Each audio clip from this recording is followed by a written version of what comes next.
sebaik-baik pekerjaan, sebaik-baik profesi, sebaik-baik makhluk di atas muka bumi ini cuma satu. Apa itu? Khairukum man ta'allamal Qur'an wa 'allama. Sebaik-baik kalian di antara umatku ini. Ya, ini umat Islam udah terbaik nih.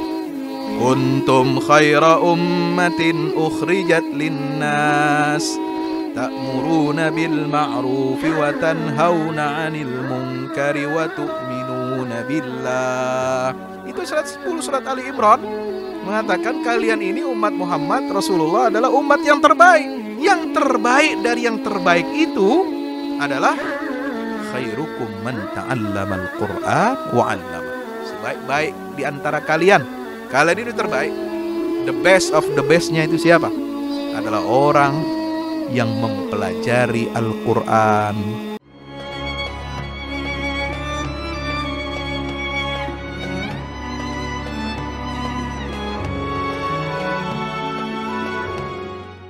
Assalamualaikum warahmatullahi wabarakatuh. Alhamdulillahirabbil alamin wassalatu wassalamu ala asyrafil anbiya'i wal mursalin nabiyina Muhammadin wa ala alihi wa sahabatihi wa ummahatil mu'minin wa man ihtada bihadihi ila yaumiddin. Subhanaka la ilma lana illa ma 'allamtana innaka antal alimul hakim. Rabbi zidni ilma warzuqni fahma. Rabbi shrah li sadri wa yassir li amri wahlul 'uqdatam min lisani yafqahu qawli. Allahumma amin. Sahabat, subhanallah. Jadi berbahagialah, berbanggalah teman-teman semua, ikhwah fillah, semua yang dapat mengkhatamkan Quran di akhir pekan, ya, weekend. Masya Allah. Ya, luar biasa. Ini antum semua adalah bagian dari keluarganya Allah Subhanahu wa taala. Loh, katanya Allah tidak punya anak, tidak diberanakkan, tidak punya orang tua, tidak punya anak, tidak punya istri. La sahibah lam yattakhidh sahibatan wala walada, kata Al-Quran. Tapi kenapa? Kata Nabi SAW, inna lillahi ahlin. Ya, sesungguhnya Allah Subhanahu wa taala itu memiliki keluarga. Siapa ahlullah itu? Kata para sahabat. Ya, keluarga Allah bukan istri, bukan anak, bukan orang tuanya. Tetapi keluarga Allah, kata Nabi SAW, adalah hum ahlul Quran, ya, hafazatul Quran, hum ahlullahi wa khassatuh. Mereka adalah para penghafal Quran, para pemikul Al-Quran, dalam riwayat lain hamalatul Quran. Mereka itu adalah keluarganya Allah dan orang-orang hamba-hamba yang istimewa, ya, khassatuh, pilihan Allah Subhanahu wa taala. Alhamdulillah, menghafal Quran sesedikit apapun, ya, walaupun satu surah, ya, apalagi kalau yang dihafal surat Al-Baqarah, wah itu makin keren. Ya, jadi jangan menghafal surat Al-Ikhlas aja Pak Ustadz. Surat Al-Ikhlas dibaca 3 kali sama dengan baca Quran 30 juz. Wih, itu tidak usah disuruh. Ya, tanpa disuruh menghafal surat Al-Ikhlas itu otomatis, ya, itu auto tahfiz namanya. Nah, seperti kita baca surat Al-Fatihah, ya. Surat Al-Fatihah tidak perlu dihafal. Sebab Anda baca tiap hari dalam sholat 17 kali itu otomatis, ya. Jadi auto tahfiz itu. Jadi yang auto tahfiz ini tidak perlu dihafal, tidak perlu diwisuda. Ya, kalau mau diwisuda itu satu surat, ya, hafalan satu surat apa? Al-Kahfi misalnya. Ya, surat Al-Baqarah, Iqra'uz Zahrawain, ya, bacalah kata Nabi SAW 2 surah yang bercahaya, yaitu surah Al-Baqarah dan Ali Imran. Nah, ini kalau wisudanya 2 surat ini Ustadz, ya, siapa moderator ini namanya, ya, kalau wisudanya itu, ya, hafalan 2 surat, wah, 2 surat apa? Al-Baqarah dan Ali Imran, itu yang ikut wisuda sedikit. Ya, yang ikut wisuda sedikit itu nanti. Wah, ini susah sekali ini Wahdah ini bikin acara. Kapan lagi kita menghafal 2 surat panjang-panjang, sama saja itu dengan 5 juz katanya, ya. Jadi surah Al-Baqarah 2 sendiri 2 juz setengah. Lalu kemudian surat Ali Imran itu 1 juz setengah, berarti sudah hampir 4 juz. Masya Allah, tabarakallah. Ya, itulah Al-Quran ini memang Allah turunkan sebagai petunjuk bagi manusia. Ya, Kalau kita lihat, kita sering mengulang-ulang ayat di dalam Al-Quran surah Al-Baqarah, terutama waktu bulan Ramadan. Nah, bulan Ramadan ini ayatnya yang diulang-ulang itu sama mubalik, ya, paling banter 2 ayat. Ya, ini agak menyedihkan memang.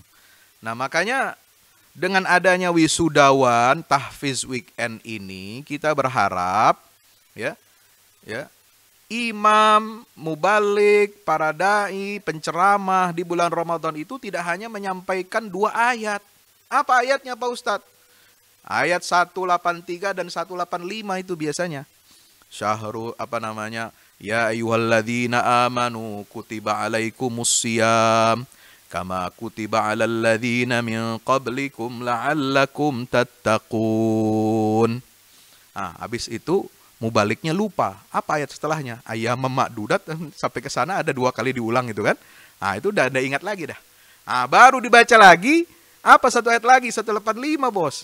Syahrul Ramadhanal ladzi unzila fihil Qur'an hudal linnas wa bayyinatin minal hudal furqan. Itu aja hafal 2 ayat.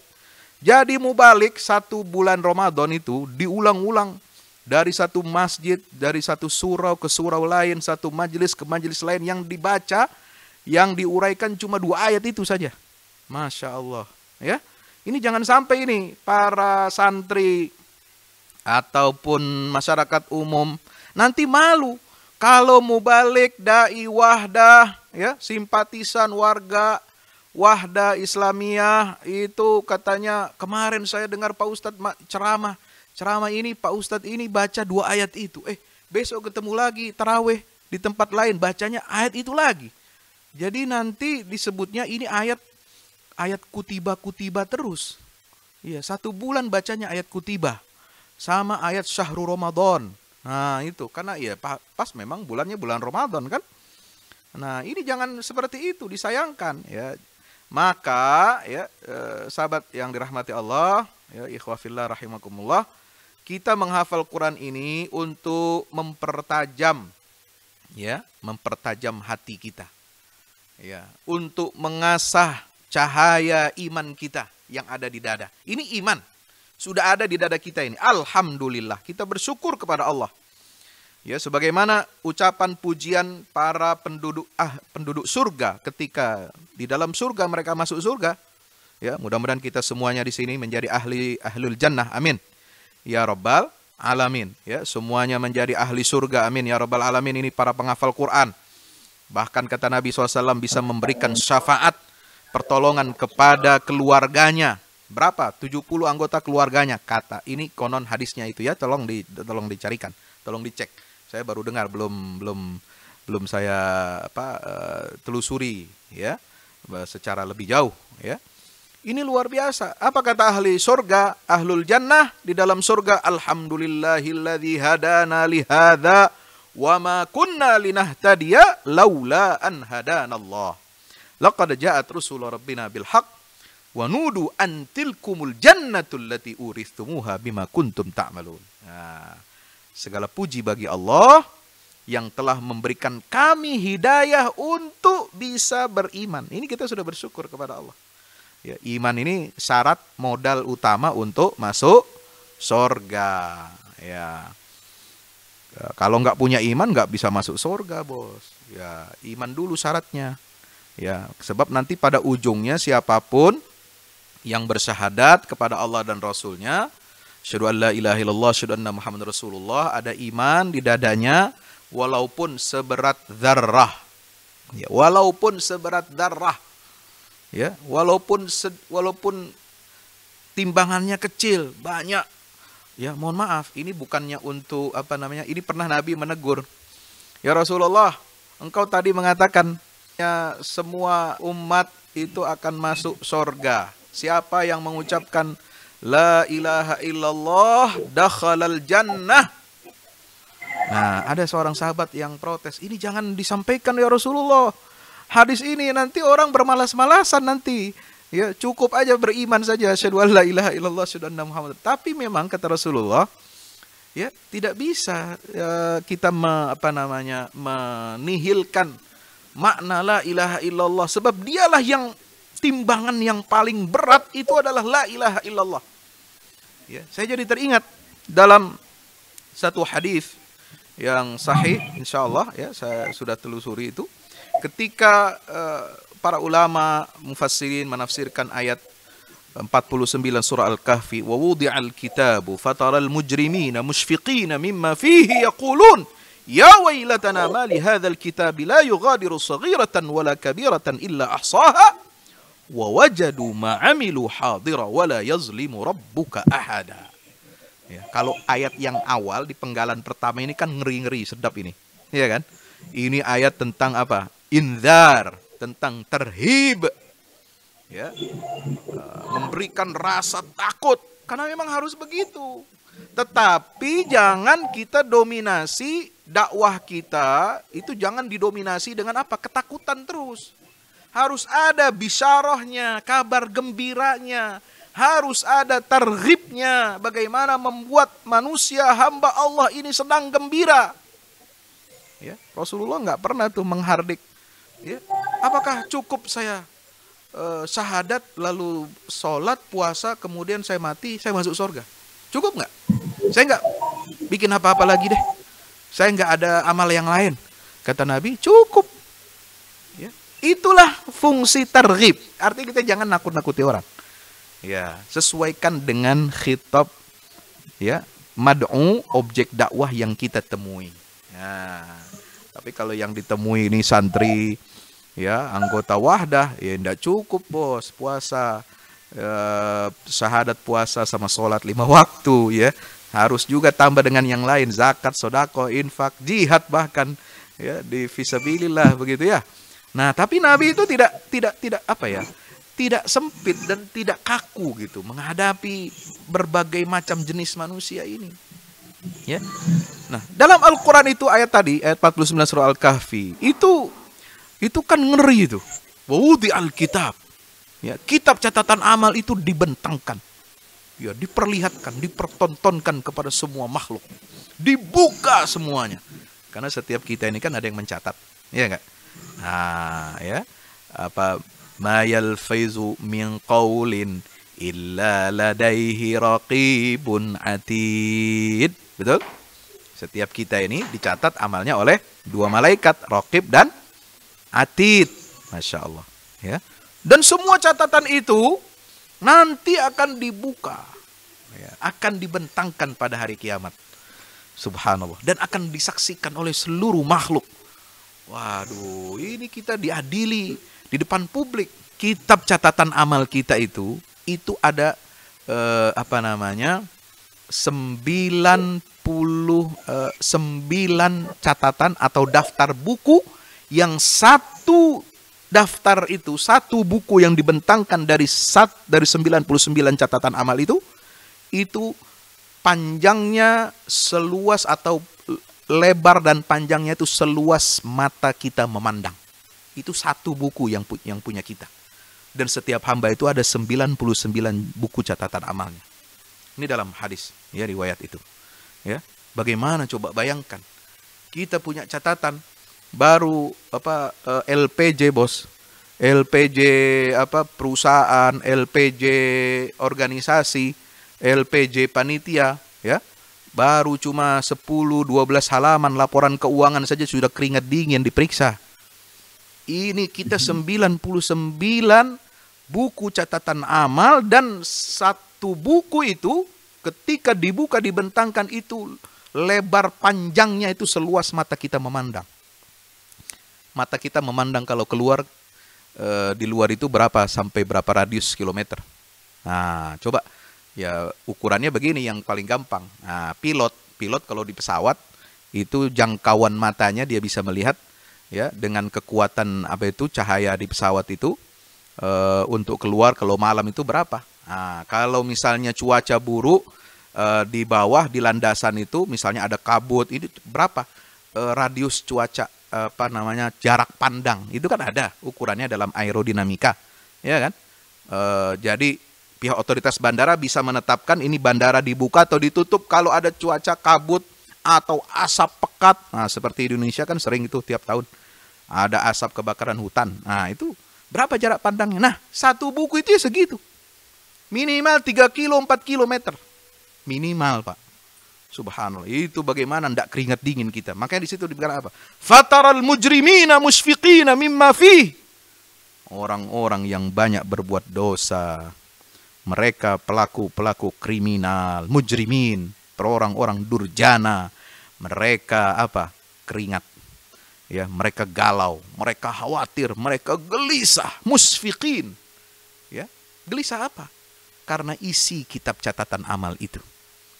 Ya, yaqulun ya wailatana ma li hadzal kitab la yughadiru saghiratan wala kabiratan illa ahsaha.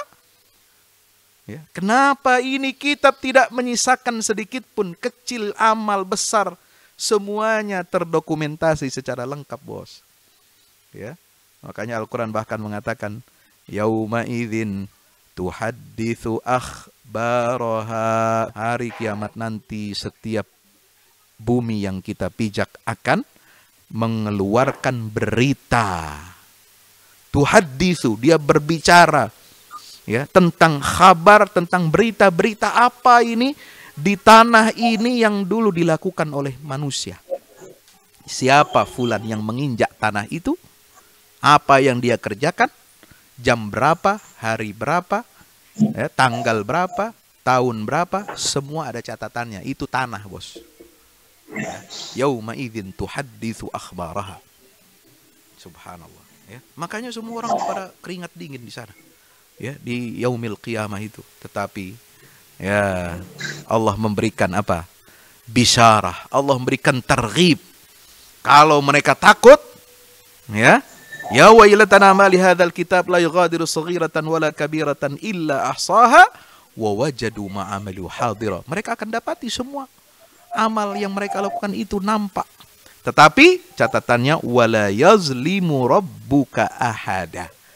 Tuhanmu tidak menzalimi seorang hamba sedikit pun, meskipun dia punya satu amal yang kecil, baik, pasti akan dibalas dengan kebaikan oleh Allah Subhanahu wa taala.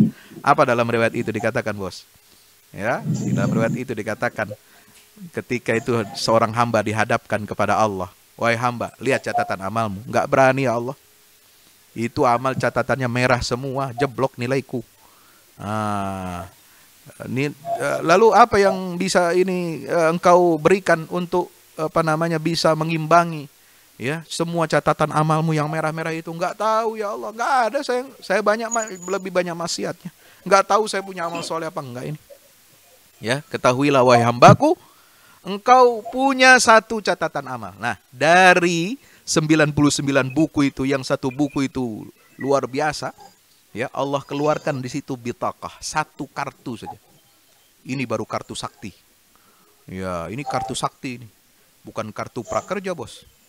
Bukan kartu apa itu jaminan BPJS, bukan kartu Indonesia Sehat. Ya, ini kartu sakti yang berguna di hari kiamat. Apa namanya? Bitaqah itu tertulis, kartu itu tertulis di situ satu ucapan, asyhadu an la ilaha illallah wa asyhadu anna Muhammadan Rasulullah. Dan Allah tidak menzalimi hambanya. Nah, catat ini. Allah tidak zalimi. Ini ditimbang. Ya, ditimbang ini. Satu kartu, ya, yang tertulis cuma asyhadu an la ilaha illallah wa asyhadu anna Muhammadan Rasulullah, diambil, dikeluarkan dari buku catatan amal itu. Lalu yang 99 itu, ya, yang katanya semuanya merah itu ditimbang. Apa yang terjadi? Ini 99 buku ini kan mestinya berat, ya kan? Yang satu kartu ini tentu kalah lah. Ya, tetapi apa yang terjadi? Ini yang 99 buku catatan amal ini langsung mendem dia. Ke bawah, ini yang berat. Satu, bitaqah la ilaha illallah Muhammadur Rasulullah. Ini yang naik langsung. Twing, ya, berat timbangan amalnya. Masya Allah, kita bisa bayangkan, itu baru syahadat. Bagaimana lagi dengan puasa? Bagaimana dengan sholat? Bagaimana dengan zakat? Bagaimana dengan haji? Bagaimana dengan sedekah? Bagaimana dengan infak? Bagaimana dengan menyantuni anak yatim? Bagaimana dengan menghafal Quran? Ya, ayo kita renungi ini. Jadi kita ini harus optimis, jangan pesimis. Ya, ahlul Quran ini adalah sebaik-baik makhluk sebaik-baik hamba Allah yang ada di atas muka bumi ini. Profesi yang paling mulia, yang paling keren, yang paling top. Ya, kalau ada istilahnya profesional, top profesional, ya, di dunia itu bisa disusun. Wah, ini CEO apa Microsoft, ini CEO Google, ini CEO Facebook, ini CEO BCA. Kalau di Indonesia BCA. Itu apa namanya, sahabat yang dirahmati Allah Ta'ala, ya, ini CEO ini katanya ini top. Wah, top manager. Ini top profesional, ini yang paling keren. Yang paling keren. Ya, guru itu katanya nomor sekian. Ya, bahkan kalau guru protes honorer, aduh, termehek-mehek itu. Apa protes di depan istana, di depan DPR, ya kan? Nah, ada lagi sekarang Omnibus Law, ya kan? Nah, itu Masya Allah, ya. Ini padahal kata Nabi SAW, sebaik-baik pekerjaan, sebaik-baik profesi, sebaik-baik makhluk di atas muka bumi ini cuma satu. Apa itu? Khairukum man ta'allamal Qur'an wa 'allamah. Sebaik-baik kalian di antara umatku ini. Ya, ini umat Islam udah terbaik nih. Kuntum khaira ummatin ukhrijat linnas ta'muruna bil ma'rufi wa tanhauna 'anil munkari wa tu'minuna billah. Itu surat 10 surat Ali Imran mengatakan kalian ini umat Muhammad Rasulullah adalah umat yang terbaik. Yang terbaik dari yang terbaik itu adalah khairukum man ta'allamal Qur'an wa 'allama. Sebaik-baik di antara kalian. Kalian ini terbaik. The best of the bestnya itu siapa? Adalah orang yang mempelajari Al-Quran. Ya, pelajari apanya? Tilawahnya. Belajar huruf Quran. Kalau kita dulu masih kecil, kalau istilah kita di Betawi, di Jakarta itu belajar huruf Quran. Nah, belajar Iqra kalau di yang tempat lain. Kalau Jakarta itu belajar huruf. Ya, sebelum belajar tajwid, belajar huruf dulu. Alif ba ta, itu belajar huruf. Masya Allah, satu huruf Al-Quran, ini alif ba ta, ini kan huruf hijaiyah ya. Huruf hijaiyah, kalau dia bukan bagian tidak dibaca ya dalam konteks ayat Quran, itu kagak berpahala. Ya. Ente baca Quran bahasa Arab. Hurufnya apa? Alif, ba, ta, sa juga kan? Ya, Anda baca Quran bahasa Arab. Ya, hurufnya sama dengan huruf Al-Quran. Tapi tidak berpahala baca satu hurufnya, Bos. Tapi kalau Anda bisa baca huruf Quran, alif, ba, ta, sa, sampai hamzah ya itu ya. Itu kalau kita baca itu, lalu kemudian kita dengan itu kita bisa baca Quran, satu hurufnya diberikan pahala 10 oleh Allah Subhanahu wa taala. Nah, itu. Masya Allah, ya. 10. Khairukum man ta'allamal Quran, belajar cara bacanya. Ya, belajar hurufnya aja udah berpahala.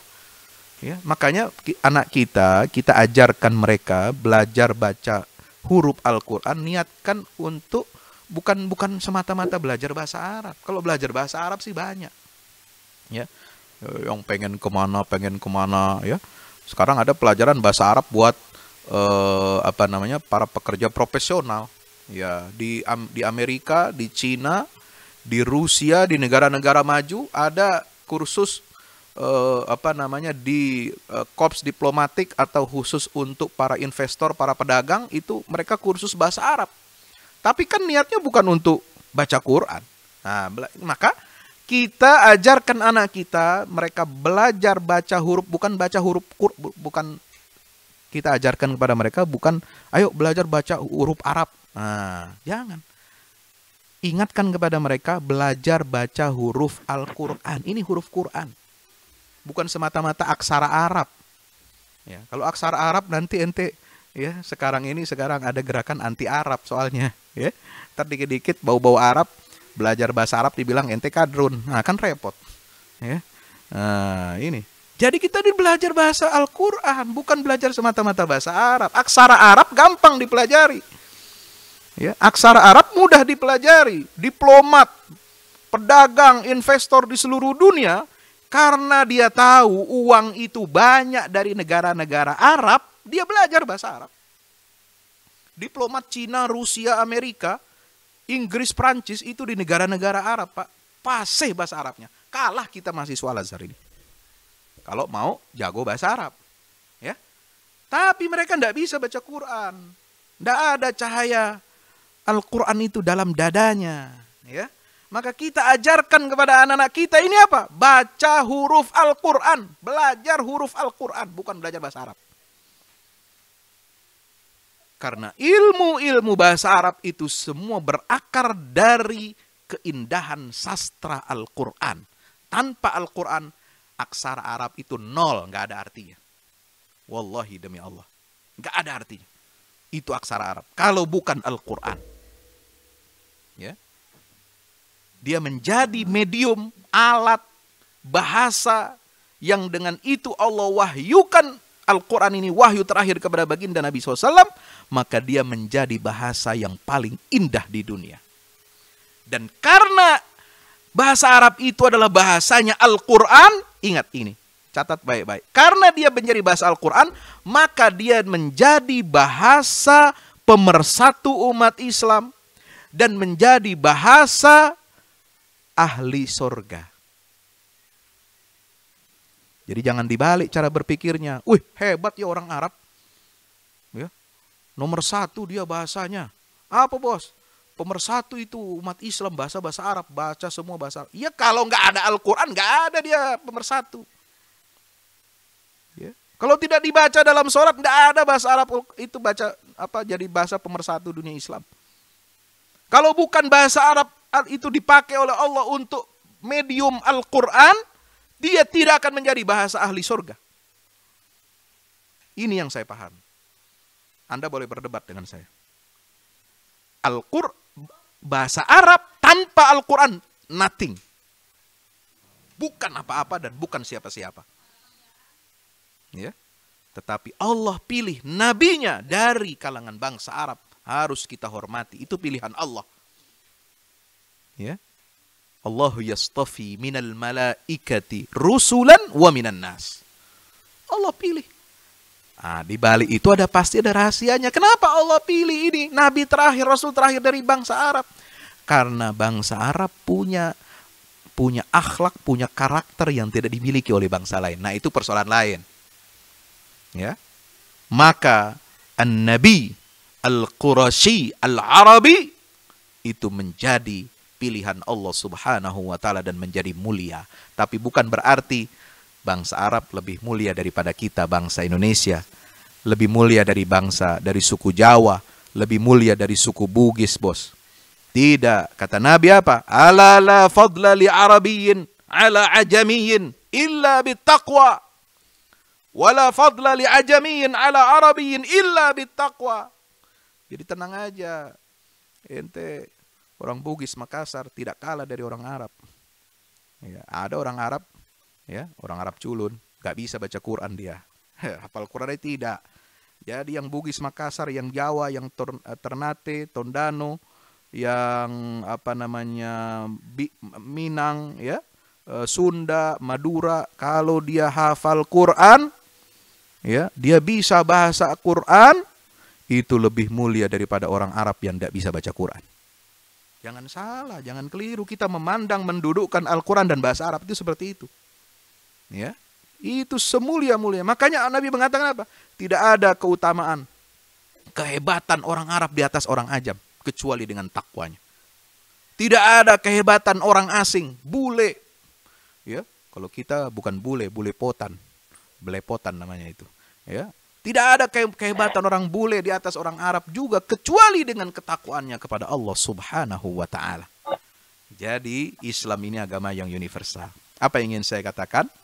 Sahabat yang dirahmati Allah Subhanahu wa Ta'ala, para wisudawan tahfiz weekend, ya.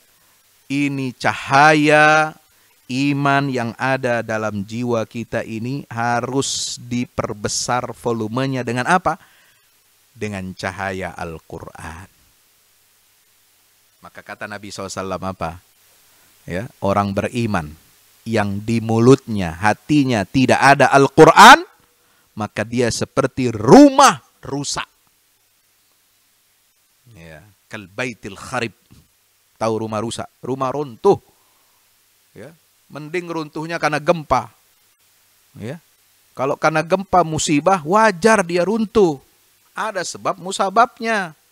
Ya, kita doakan saudara-saudara kita di Turki ya mendapatkan apa namanya rahmat yang meninggal ya, dia mati syahid ya, meninggal karena reruntuhan, gempa bumi dan lain sebagainya ya, dan juga yang apa namanya mendapatkan kerugian karena rumahnya, mobilnya, harta kekayaannya lalu runtuh, hancur, mudah-mudahan diganti oleh Allah Subhanahu wa taala dengan yang lebih baik. Amin ya rabbal alamin. Ya. Tapi ada yang lebih buruk dari rumah yang runtuh akibat gempa. Apa itu? Rumah mewah. Rumah mewah. Ya, nggak ada bencana, nggak ada musibah. Tapi nggak ada isi cahaya Qur'annya. Itu seburuk-buruk rumah kata Rasulullah SAW. Mau mewah, mau sederhana, mau rumah super sangat sederhana, RSSS. Nah, gitulah. Semuanya sama. Jelek, rubuh, bobrok rumah itu kalau tidak ada cahaya Quran. Nabi nggak bedakan rumahnya itu mau bagus, mau jelek, mau sederhana, mau sangat sederhana, nggak ada. Tapi kalau rumah itu tidak ada cahaya Quran, tidak ada lantunan ayat Quran, tidak ada anak-anak yang membaca Al-Quran di rumah itu, tidak ada orang dewasa, orang tua yang baca Al-Quran di rumah itu rumah ambruk kata Rasulullah. Kal baitil kharib. Nauzubillah min zalik. Ya. Itu rumah yang kharib, kharban kata orang Mesir, itu artinya rumah rusak ya, rumah bagus, rumah biasa tapi isinya kosong, jadi angker, jadi sarang apa itu? Sarang laba-laba ya, jadi banyak kabang-kabang ya, kemudian enggak terurus ya kan. Rumah kalau ditinggalin oleh orang pemiliknya ya, dibiarin aja begitu, apa yang terjadi? Nah, itu banyak sarang tikus, sarang ular, jadi sarang macam-macam. Ya. Itu rumah buruk namanya. Maka itu tambah cahaya iman kita ini dengan cahaya Al-Qur'anul Karim. Insya Allah. Itulah yang disebut dengan apa? Nurun ala nur. Cahaya di atas cahaya. Dalam surah An-Nur ayat berapa? 35. Allah Subhanahu wa taala berfirman, Allahu nurus samawati wal ard. Mathalu nurihi kamishkatin fiha misbah. Al-misbahu fi zujajah. الزجاجة كأنها كوكب دري يوقد من شجرة مباركة زيتونة لا شرقية ولا غربية يكاد زيتها يضيء ولو لم تمسسه نار نور على نور نور على نور نور على نور يهدي الله لنوره من يشاء ويضرب الله الأمثال للناس لعلهم apa? Ujungnya apa?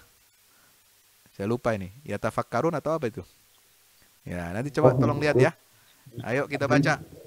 Ya, teman-teman, boleh kita baca bareng-bareng bersama-sama? Dipimpin oleh host kita, moderator, boleh? Baca surat An-Nur ayat 35, boleh?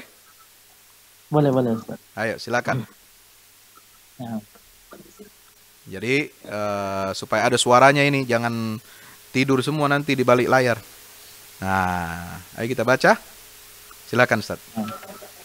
Nah, kita mulai ya, para peserta sekalian dan Ustaz yang kami hormati. A'udzu billahi minasy syaithanir rajim. Allahu nurus samawati wal ard. Mathalu nurihi kamishkatin fiha misbah.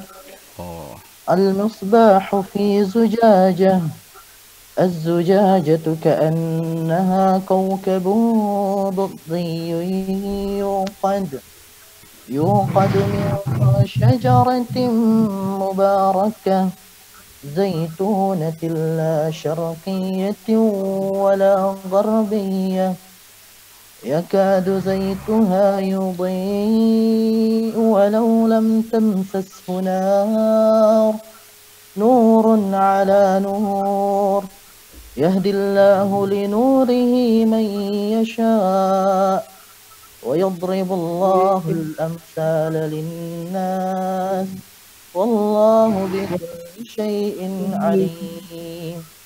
Afwan, kenapa cuma ada yang membaca? Mana suaranya yang lain peserta? Mana suaranya yang lain?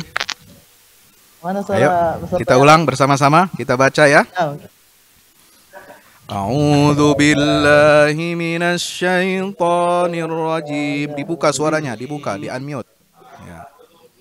Allahu nurus samawati wal ard. مثل نوره كمشكاة فيها مصباح المصباح في زجاجة الزجاجة كأنها كوكب دري يوقد من شجرة مباركة زيتونة لا شرقية ولا غربية يكاد زيتها يضيء ولو لم تمسسه نار نور على نور يهدي الله لنوره من يشاء ويضرب الله الأمثال للناس والله بكل شيء عليم. Insyaallah. Alhamdulillah.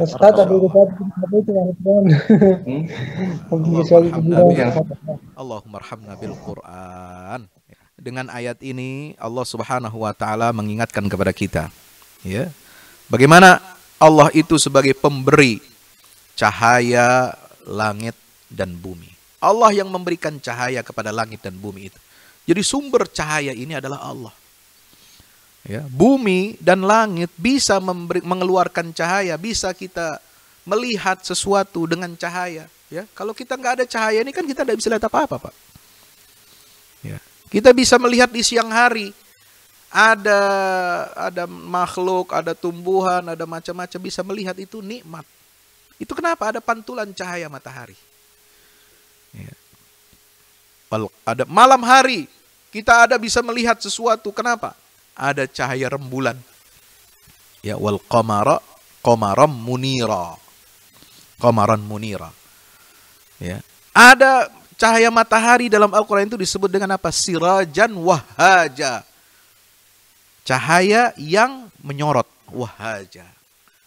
Itu menjadi sumber kehidupan. Jadi ada tumbuh-tumbuhan bisa hidup, ya. Kemudian ada cuaca, iklim, 4 musim di bumi ini bisa, ya, berjalan dengan baik. Itu kenapa? Karena ada rotasi matahari. Subhanallah.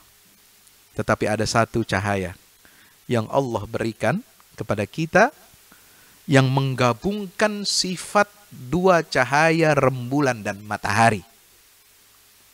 Apa itu cahaya? Nabi kita Muhammad sallallahu alaihi wasallam. Maka Rasulullah di dalam Al-Quran disebut apa? Menggabungkan sirajan dan munira. Ya ayyuhan nabiyyu inna arsalnaka syahidan wa mubashiran wa nadhira wa da'iyan ilallahi biiznihi wa sirajan munira. Hebat nggak ini? Ya. Nabi Muhammad, satu sosok manusia agung, dia diberikan cahaya oleh Allah, menggabungkan 2 cahaya rembulan dan matahari. Nggak main-main, bos. Maka kalau ada orang Islam tidak merasa terhina dengan dihinanya Rasulullah SAW, saya meragukan keislamannya. Ya. Kurang apa Allah memberikan sifat? Bukan hanya wa innaka la'ala khuluqin azim. Nabi itu memiliki akhlak yang paling agung. Bukan hanya laqad kana lakum fi Rasulillahi uswatun hasanah. Ada teladan yang paling sempurna dalam diri Rasulullah sallallahu alaihi wasallam. Bukan hanya Nabi sallallahu alaihi wasallam itu apa? Ya ayuhan nasu qad ja'akum burhan min rabbikum wa anzalna ilaikum nuran mubina. Dia adalah burhan dari Allah Subhanahu wa taala, bukti yang paling kuat atas wujud dan keesaan Allah adalah siapa? Nabi kita Muhammad SAW yang mengajarkan tauhid kepada umat seluruh manusia. Bukan hanya Rasulullah itu apa? Bayyinah. Lam yakunil ladzina kafaru min ahlil kitab wal musyrikina munfakin hatta ta'tiyahumul bayyinah. Rasulun minallahi yatlu suhufan mutahharah fiha kutubun qayyimah. Rasulullah itu bayyinah dari Allah. Ya. Bukti yang paling kuat, paling kokoh untuk menegakkan kedaulatan Allah di atas muka bumi, menegakkan keesaan tauhidullah kepada seluruh umat manusia. Bukti terkuat, terbesar adalah Nabi Muhammad. Dengan apa? Dengan pancaran ya, akhlaknya, karena akhlak dan akhlaknya Nabi itu dicetak langsung oleh Allah. Addabani Rabbi fa ahsana ta'dibi. Mungkin ada ulama hadis yang mengatakan hadis itu dhaif. Oke. Ya. Tapi kita mengatakan bukan soal dhaif sahihnya, tapi maknanya itu benar. Yang mencetak akhlaknya Rasulullah itu ya Allah langsung. Semua apa yang dilakukan oleh Rasulullah, ucapannya, perbuatannya, bahkan ada penelitian. Ini kenapa Rasulullah ya istrinya 9, bos. Ya, ada yang janda, ada yang perawan, ada yang janda muda, ada yang janda tua, ada yang kaya, ada yang miskin, ada yang anu-anu, ada yang anak musuhnya. Anak musuhnya, anaknya siapa? Anaknya Huyai bin Akhtab itu Sofia. Anaknya siapa lagi? Abu Sufyan ada. Ya, Maimunah siapa itu? Binti Abi Sufyan ya. Kalau nggak salah. Semua ada. Itu untuk apa? Bukan karena yang digambarkan oleh orientalis bahwa Nabi Muhammad itu adalah maniak seks. Nauzubillah, nauzubillah. Lisan kita kalau mengeluarkan itu ya luar biasa kejinya kepada Rasulullah SAW. Tapi Nabi seperti itu diarahkan. Kenapa beliau diberikan izin oleh Allah Subhanahu wa taala menikahi 9 wanita itu untuk menjadi uswah hasanah, bukan dalam jumlahnya ente harus kawin 9, bukan. Bukan untuk ente supaya kawin 4, poligami, bukan. Tapi untuk menunjukkan bagaimana nih praktek memperlakukan istri yang perawan begini, yang janda begini, yang janda tua begini, yang janda muda begini, janda kembang. Ya, kayak siapa? Mantan istrinya Zaid bin Harithah, Zainab binti Jahas. Ada memperlakukan istri dari anak musuhnya sendiri. Bagaimana cara memperlakukan? Itu semua untuk apa? Uswatun hasanah. Jadi cermin kita. Jadi jangan main-main. Syariat Rasulullah itu bukan jangan dihina, jangan dicela. Beliau itu menanggung semua itu untuk apa? Untuk menjadi cetak biru. Blueprintnya, amaliyahnya umat Islam ini dari dunia sampai akhirat. Jaminan kita masuk surga adalah dengan ittiba. Salah satunya dengan ittiba. Selain la ilaha illallah Muhammad Rasulullah, kalimat tauhid, itu dengan ittiba kepada Nabi SAW. Qul in kuntum tuhibbunallah fattabi'uni yuhibbukumullah wa yaghfir lakum dzunubakum wa may yuti'illaha war rasula. Ya, dan seterusnya itu, subhanallah. Itulah tanda kita cinta kepada Allah. Dengan apa cinta kepada Rasulullah? Dialah yang mengajarkan kita Al-Quran. Dialah yang mengajarkan kita, mengenalkan kita kepada cahaya Al-Quran. Maka ya Allahu nurus samawati wal ard. Allah yang memberikan cahaya kepada langit dan bumi ini. Ya, mathalu nurihi kamiskat. Cahaya Allah itu diperumpamakan dengan apa? Seperti apa? Miskat. Miskat itu diartikan sebagai apa? Lubang yang tebal, ya, lubang yang tebal, lubang dinding, ya, yang tidak tembus. Ya, lubang tebal. Dulu orang bangun bangunan itu temboknya tebal-tebal, Pak, ya. Nah, tanya Pak Indra itu, ahli bangunan. Beliau bukan insinyur apa namanya konstruksi, tapi ya suka membuat bangunan, ya, karena banyak duitnya. Jadi apa aja dibangun. Ya, itu dulu Belanda, Inggris, Prancis kalau bikin bangunan, lihat istana-istana itu tebal-tebal dia. Nah, miskat itu adalah ceruk atau lubang di dalam dinding itu yang tidak tembus. Nah, lalu di situ ditaruh apa? Di dalamnya ada pelita besar. Fiha misbah. Ya, ditaruh pelita, ditaruh lampu di dalam lubang besar itu, di lubang yang tidak tembus itu. Al-misbahu fi zujajah. Pelita itu ada di dalam tabung kaca. Dari tabung kaca kristal. Coba bayangkan. Ya, al-misbahu fi zujajah, az-zujajatu ka'annaha kaukabun durri.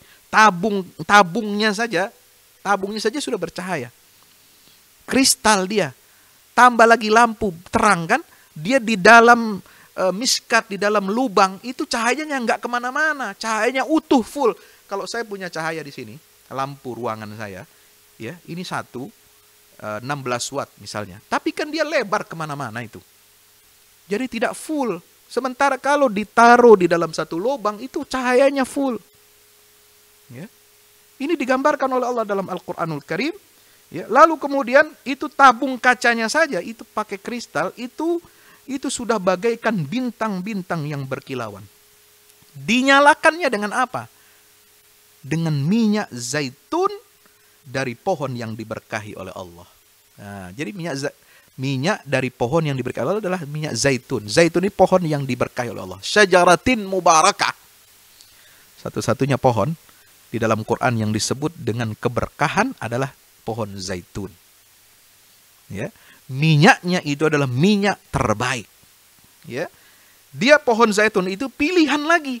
Sudah diberkahi, sudah pohon yang diberkahi, pohon yang dipilih oleh Allah menjadi sumbu cahaya, lampu di dalam lubang itu. Nah, pohon zaitunnya ini tumbuh tidak di timur dan tidak pula di barat. Saya baca beberapa tafsir itu. Maksudnya bagaimana, Pak Ustadz? La syarqiyah wala gharbiyah, pohon zaitun ini. Pohon zaitun yang terbaik itu yang ada di tengah-tengah bumi. Ya, yaitu di negeri Syam. Dia tidak ada di timur, tidak ada di barat. Ya, kalau kita ini kan timur jauh namanya, Asia Tenggara, Eastern Asia. Itu apa bahasanya Pak Indra ya? Saya nggak ngerti di bahasa perdagangan. Kalau barat ya memang Western, ya. Tapi yang di tengah-tengah itu mana? Wilayah negeri Syam. Makanya Makkah itu kan di tengah, dekat di bawah negeri Syam. Itu adalah titik pusat dunia. Ya, Makkah itu. Makanya ada waktu Greenwich, ada waktu Makkah, tauqit Makkah. Kalau televisi Al Jazeera itu pakai waktu Makkah. Dia pusat dunia, titik tengah. Nah, lurus dengan Makkah garis tengah itu adalah negeri Syam. Pohon, karena di Makkah itu tandus, nggak ada pohon zaitun. Maka tumbuhnya di mana? Di negeri Syam. Maka pohon zaitun yang tumbuh di negeri Syam adalah pohon terbaik dengan hasil minyak dan buahnya zaitun yang terbaik di dunia. Kenapa demikian? Itu dijelaskan dalam tafsir, misalnya saya baca dalam tafsir Allahumma shalli ala Muhammad, Tahrir wa Tanwir, ya, kemudian Said Qutb itu mengatakan karena cahaya mataharinya pas. Kalau di barat pohon zaitun, ya, yang mungkin tumbuh di Spanyol, di mana itu kan Spanyol itu menghasilkan zaitun juga. Italia juga ada pohon zaitun menghasilkan minyak zaitun, katanya terbaik. Enggak, bos. Yang terbaik itu bukan zaitun dari Spanyol, dari Italia, dari negeri Syam. Itu Al-Quran sendiri yang mengatakan, la syarqiyah wala gharbiyah, terbaik minyaknya. Ya. Nah, kenapa? Karena kalau di barat pohon itu nanti cahaya mataharinya dapatnya sedikit. Dia baru dapat cahaya mataharinya itu sore-sore. Kalau pohon zaitun yang ada di timur, dia dapat cahaya mataharinya bagusnya pagi-pagi, tapi sore nggak dapat. Tapi kalau di tengah, di negeri Syam, pohon zaitun itu mendapatkan cahaya pagi dan sore semua seimbang. Nah, ini ilmu alam ya. Saya tidak tahu secara detailnya. Ini boleh diteliti sama ahli-ahli tumbuhan, ahli-ahli tanaman ya dari Wahdah Islamiyah nanti. Tolong teliti ini dari ayat ini. Benar tidak? Kalau saya yakin pasti benar lah, Al-Qur'an yang ngomong. La syarqiyah wala gharbiyah yakadu zaituha yudhi. Cahaya yang muncul ya keluar dari minyak zaitun itu yang dinyalakan dengan api, itu minyaknya saja sudah terang. Walaupun belum dinyalakan api. Itu minyaknya saja sudah kita nikmat. Ambilkan contoh, ini minyak zaitun kecil. Ya, ini zaitun dari Spanyol saya bawa. Ya. Ini kan kita melihatnya enak ini dipandang. Ya. Beda sama kita pandang minyak itu dari minyak kelapa sawit, minyak sayur gitu ya. Warnanya beda. Ya. Itu sudah menawan, warnanya itu sudah terang. Apalagi zaitun minyaknya yang dari negeri Syam, ini lebih hebat dari ini. Ya, yakadu zaituha yudhi. Dia sudah menerangi walau lam tamsa sunar, meskipun belum disentuh api. Belum dinyalakan api di situ. Ya. Nurun ala nur, subhanallah. Itulah cahaya di atas cahaya. Ya, kalau kita punya cahaya, kata para mufassirin, cahaya yang ada dalam miskat, dalam misbah, dalam zujajah, ya, itu adalah cahaya iman. Tapi kalau ditambah dengan cahaya nur dari Al-Quran yang menghasilkan ma'rifat kepada Allah, yang melahirkan gelombang energi ilmu pengetahuan yang luar biasa, ya, itulah baru disentuh dengan apa? Tamsas hunar. Ada zait, ada narnya, itu dari Al-Quran. Nyala dia iman kita yang ada dalam kita menjadi menyala-nyala. Kalau bahasa Bung Karno itu berkobar-kobar. Nah, bukan markobar. Berkobar-kobar. Nyala imannya dalam dada itu. Oh, itu baru apa? Nurun ala nur. Cahaya di atas cahaya. Yahdillahu linurihi man yasha. Allah subhanahu wa ta'ala ya, memberikan petunjuk kepada cahayanya bagi orang yang dia kehendaki. Dan itulah perumpamaan yang Allah buat ya untuk menjadi ibrah bagi kita semua. Wallahu a'lam bishawab. Mudah-mudahan bermanfaat. Mohon maaf kalau kepanjangan sedikit karena tadi saya ada gangguan. Wallahu a'lam bishawab. Wassalamualaikum warahmatullahi wabarakatuh.